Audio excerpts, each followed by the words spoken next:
How to reset Messenger pin. Hey everyone, welcome back to the channel. In today's video, I will show you how to reset Messenger pin. So now without further ado, let's get started. So first thing first, open the Messenger app on your phone and make sure that you're logged in to your account.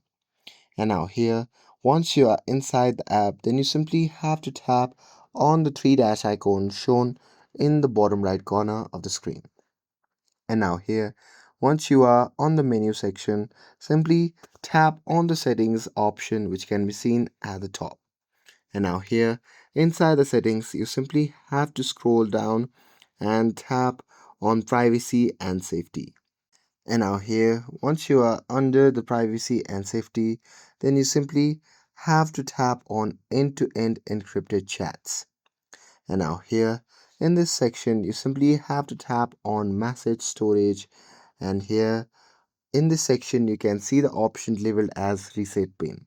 So simply tap on it, and after that on the new page you simply have to enter your new pin and confirm it, and after that your messenger pin will be changed. And that's it.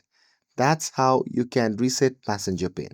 With this, if you found this video helpful, then don't forget to like, share, and subscribe to get updated for more videos. Thanks for watching, and I'll see you in the next video.